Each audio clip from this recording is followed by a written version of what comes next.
What does it mean to be a Salesforce developer? Which roles you should conduct to be a professional in this sphere? Please continue watching if you are interested.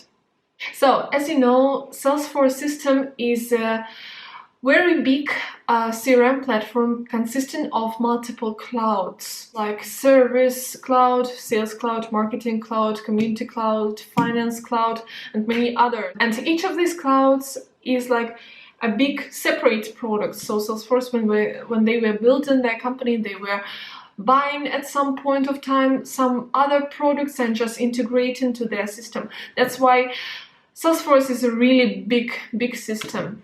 And being Salesforce developer doesn't only mean just writing code. It's not.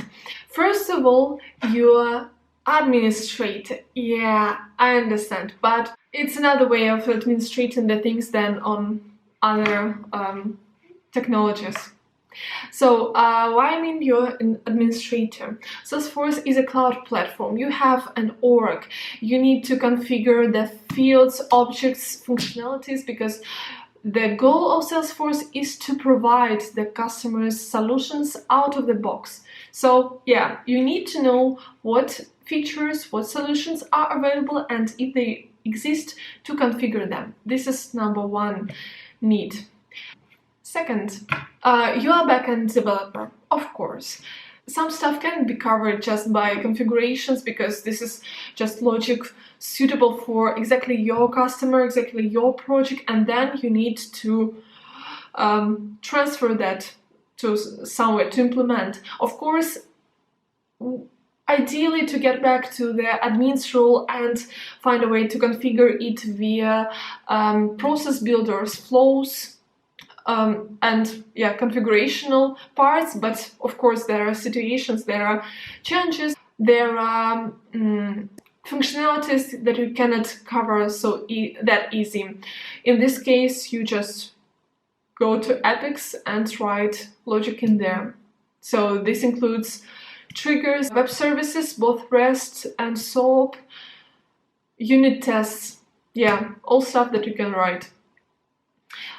Alright, the third role is Frontend Developer. Why? Because in Salesforce you have a lot of front-end, and if you develop some custom pages, some Lightning components, or some communities, which is like quite an often case, you need to write some UI. And here you should be in a good position to develop either HTML and JS, and then you will learn how to use Visualforce and Lightning. The next role is QA, because you need to test your functionality properly.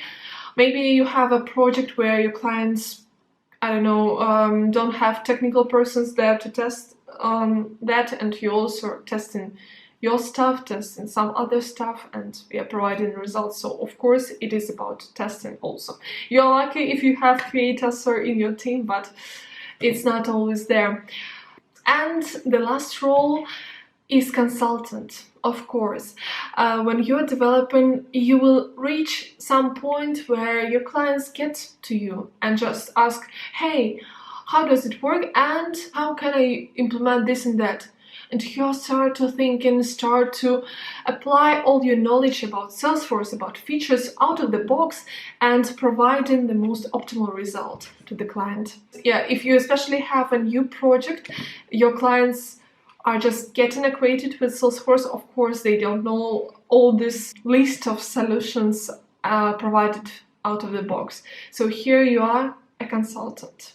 Because of these roles, I find Salesforce developer job very interesting, because you're never stuck in one place, in one position. You can just move between what you like. If you are more like communication person, you can move to product ownership, for example, or to consultant. Or if you are more person who likes really just sit there and code and write the stuff, you are developing.